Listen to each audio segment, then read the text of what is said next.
Ladies and gentlemen, it is my great honor and privilege to introduce to you a good friend of Chabad and an outstanding public servant, His Excellency, Governor Dan Malloy.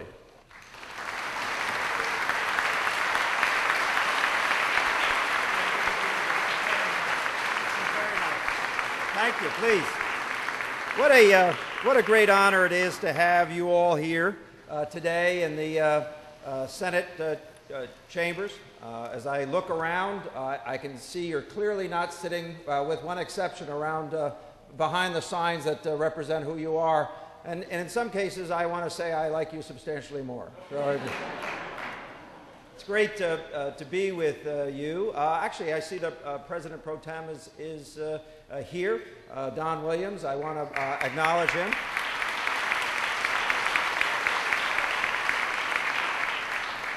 It took a rabbi to get me to speak from this vaulted position. I'm not sure I would otherwise be allowed to do that, certainly not during a session. It is a great honor to be with you, Rabbi Darren. Thank you very much for that very kind introduction. However, my second favorite Rabbi Darren. My first is sitting in the front row. We have known each other for years. Since shortly after you came to Stanford, we got to know each other, and I have very much appreciated the relationship that you and I have had over the years. The rabbi calls me from time to time. At least half the time it's in a state of panic. But we got the building open. If you remember, shortly before the building was to be open, the rabbi had made a commitment to do, I believe, a wedding, but it may have been a different event. And all the paperwork was not quite lined up and signed off on. And he was fearful on that first day that the wedding could not take place, or the event.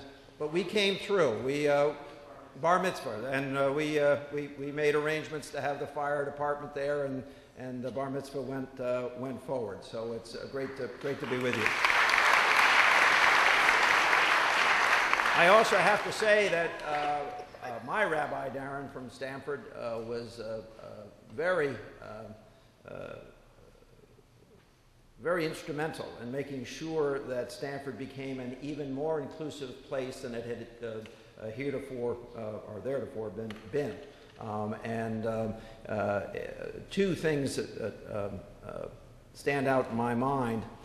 Somehow he got me on a 13 or 14 foot ladder to light a candle at Hanukkah at the park in Stanford.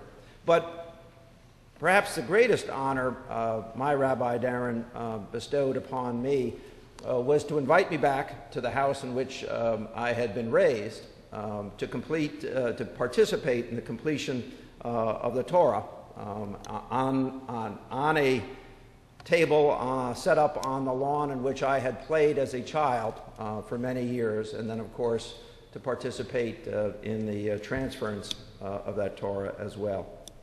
I want to thank you for inviting me this evening in our reflections of the life and legacy of the Rebbe. We honor both the Rebbe and his teachings, which will inform and shape generations to come, as they have already. The Rebbe told us that wasting time is squandering an irreplaceable opportunity. Using those moments wisely, purposefully, and productively mean that they will live forever.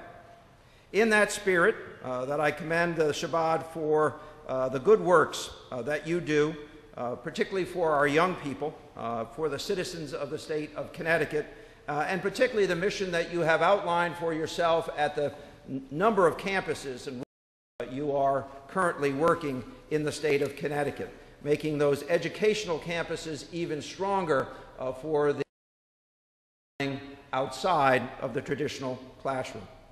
You have used all of your moments wisely, and the Rebbe would be proud of each of you for what you have done in our great state of Connecticut.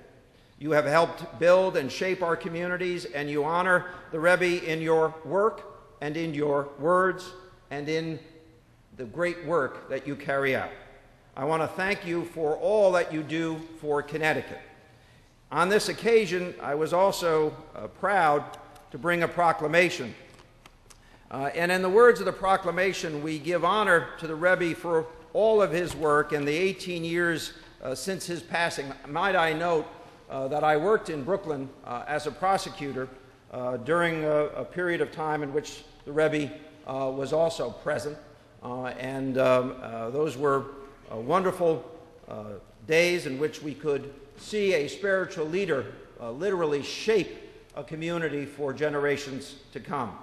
But I wanted, through these words in this proclamation, honor the 4,000 Chabad centers across the world. And it does remind me of the occasion upon which there was an attack on the Chabad Center in India, when I was proud to go see Rabbi Darren again and to participate in the remembrance of those who were struck down while doing God's work. And I want to say that that was a particular difficult moment for the Chabad movement, and I was more than happy to be there with you sharing that experience. But in the honor of the Rebbe, we declare today to be a day of goodness and kindness in the state of Connecticut, and encourage residents to be increased in their positive acts towards their fellow human beings. With that, I would say, again, I am greatly honored to be in your presence and to participate in this event. Might I also say that I am blessed also to have a great Lieutenant Governor, Nancy Wyman, who has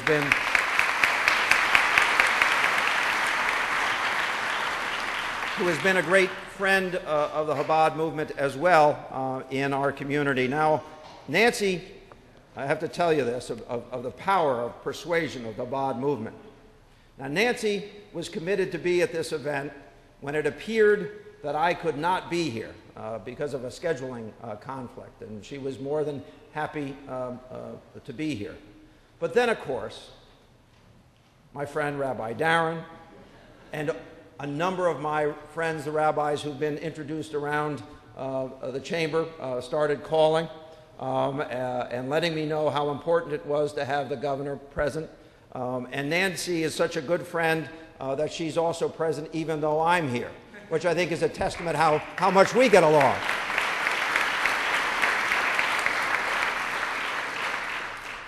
I also see Senator Stillman is with us as well, and I know I'm leaving out Senator Mayer is here as well. So again, I think that this is highly appropriate that this event be held in the state of Connecticut, marking the 18th year of his passing, and thanking all of you for the work that you do. Thank you.